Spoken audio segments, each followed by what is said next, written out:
नमस्कार। अब हम आपको बताएंगे क्लास 12 बायोलॉजी से कुछ महत्वपूर्ण प्रश्नों के विषय में जो यूपी बोर्ड में सबसे महत्वपूर्ण होते हैं। तो सबसे पहले आता है कि मांसल फल, ऐसे फल जिसमें फलभित्र होती है और सारस तथा गूदेदार होते हैं उसे मांसल फल कहते हैं, जैसे आम। सेकंड आपका आता है कि आभासी फल किसे कहते हैं। आभासी फल ऐसे फल होते हैं जिनमें अंडाशय से न होकर, जिनका निर्माण अंडाशय से न होकर अन्य किसी भाग से होते हैं, उसी को आभासी फल कहते हैं। आभासी फल को ही मिथ्या फल भी कहते हैं। इसी आभासी फल में आपका उदाहरण जो है सेब और स्ट्रॉबेरी आएगा। नेक्स्ट इसमें जो अगला आपका फल होता है अनसेक फल किसे कहते हैं। ऐसे फलों का निर्माण जो बिना निषेचन के होता है उसी को हम अनसेक फल कहते हैं।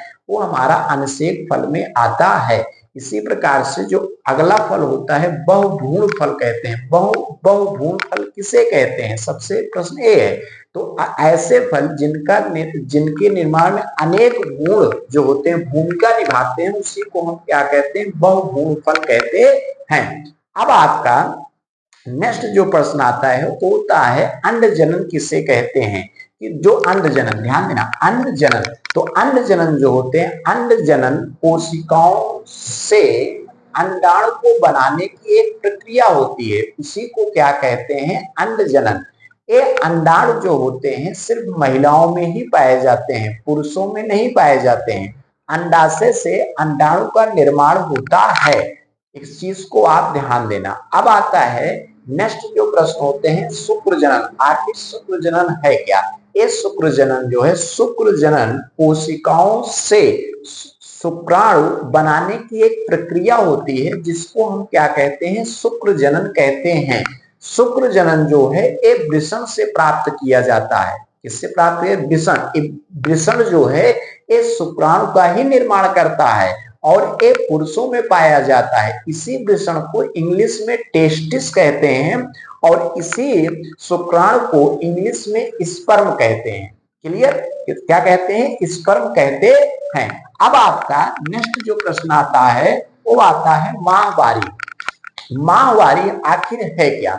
माहवारी जो है ये महामारी के अनेक नाम होते हैं। जैसे महामारी को हम मैचुअल साइकिल भी कहते हैं, इसी को हम मासिक धर्म भी कहते हैं, इसी को हम मासिक चक्र भी कहते हैं, इसी को हम ऋतु चक्र भी कहते हैं, इसी को हम ऋतुस्राव भी कहते हैं, इसी को हम पीरियड्स भी कहते हैं। क्लियर, जो समय ना, अब इसमें आता है, कहते नहीं समय आ रहा है ना, तो वो जो चक्र होते हैं ये जो होते हैं माहवारी जो है महिलाओं में ही पाया जाता है। ध्यान देना, माहवारी को हम जो है इंग्लिश में जो है मैचुअल साइकिल भी कह सकते हैं। क्लियर, माहवारी जो है ये महिलाओं में 28 दिन के बाद होने वाली एक ऐसी प्रक्रिया होती है जिसमें अंडाशय से अंडाणु, एक अंडाणु निकल कर उस नलिका में शुक्राणु का इंतजार करता है।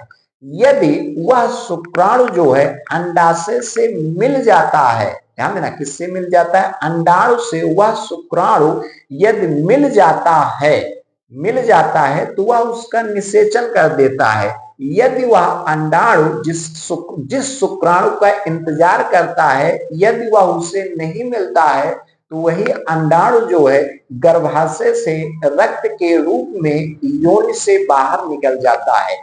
इस परिस्थिति, इसका जो है, इसके कारण उस महिला के या उस बालिका को दर्द भी हो सकता है। इस चीज को आप ध्यान देना।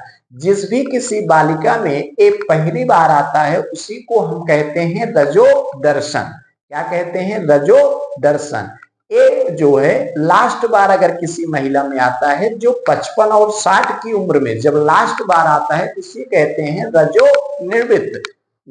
मतलब इससे वो निवृत्त हो जाती है, उसके बाद उसको मां बनने की माँ बनने का कोई भी अवसर नहीं रहता है। अगर एक किसी भी लड़की के अंदर अगर माहवारी नहीं आती है तो वह कभी माँ नहीं बन सकती है। तो माँ बनने की सबसे बड़ी ये प्रक्रिया होती है कि उसके जो है माहवारी आनी चाहिए। अगर किसी भी एक लड़कियों में 13 से 14 वर्ष की उम्र से प्रारंभ हो जाती है। आप इस चीज को ध्यान दीजिए। माह, इसी को हम क्या कहते हैं, माहवारी। क्लियर। अब आपका आता है अगला आईवीएफ तकनीक। आखिर आईवीएफ तकनीक है क्या? आईवीएफ तकनीक ऐसी तकनीक होती है जो हम पति पत्नी के बीच में ही कराया जाता है। पति पत्नी जो होते हैं अधिक दिन तक या अधिक सालों तक जब संबंध बनाते हैं, संबंध या सेक्स करते हैं, तो उनसे किसी भी संतान की उत्पन्न नहीं होती है। किसी भी संतान की जब उत्पन्न नहीं होती है तो आईवीएफ तकनीक का प्रयोग किया जाता है। इस तकनीक में क्या होता है कि जो महिलाएं होता है उन महिलाओं के अंडाशय से अंडाणु को निकाला जाता है और पुरुषों के शुक्राणु को निकाला जाता है। शरीर के बाहर निकालकर पुरुषों के ताप से, जो शुक्राणु हम निकालते हैं पुरुषों के ताप के अनुसार उस शरीर के बाहर उस अंडाणु और शुक्राणु का हम निषेचन कराते हैं। निषेचन के बाद जो इसमें जो बनता है उसी को हम जाइकोट कहते हैं। निषेचन जब अंडाणु और शुक्राणु का कराते हैं तो एक जाइकोट बनता है और वही जाइकोट जो होता है उस महिला के गर्भाशय में अस्थायी योनि के माध्यम से उस महिला के गर्भाशय में जो है उसको स्थापित कराया जाता है। और स्थापित कराने के बाद वह जो बच्चा बनता है वो एक नॉर्मल बच्चे की तरह ही वो बनेगा। उसका विकास एक नॉर्मल बच्चे की ही तरह होगा, उसमें कोई भी प्रकार की डिफरेंट या भिन्नता नहीं होगी। उसी को हम क्या कहते हैं, आईवीएफ तकनीक। इसी को हम आईवीएफ तकनीक का जो फुल फॉर्म होगा, इसका फुल फॉर्म होगा in vitro fertilization. In vitro fertilization. और इसी को हम परक नली ट्यूब भी कहते हैं और परक नली ट्यूब भी कह सकते हैं, टेस्ट ट्यूब बेबी भी कह सकते हैं। टेस्ट ट्यूब बेबी क्योंकि ये नली के माध्यम मतलब एक ट्यूब होती है, उस माध्यम से महिलाओं के गर्भाशय में स्थापित किया जाता है। क्लियर। ये आपका आईवीएफ तक समझ में आया। अब आते हैं, तीसरा आता है सरोगेट माता क्या है। सरोगेट माता क्या है? ये महिलाओं के गर्भ को हम क्या करते हैं, महिलाओं के गर्भ को हम उधार लेते हैं। उधार का मतलब होता है जैसे उनकी जो कोख होती है उसको किराए पे लिया जाता है। उनकी जो कोख होती है उसको हम क्या करते हैं, किराए पर लेते हैं और शुक्राणु को उस महिला के गर्भाशय में भेजा जाता है, अस्थायी कराया जाता है और उस महिला के गर्भ में जो भी संतान जन्म लेगा उसी को हम क्या कहेंगे, सरोगेट माता। मतलब सरोगेट माता से ही ये बच्चा उत्पन्न हुआ है। क्लियर। ये आपका हो गया। नेक्स्ट आपका जो प्रश्न है वो है डाउन सिंड्रोम। आखिर डाउन सिंड्रोम है क्या?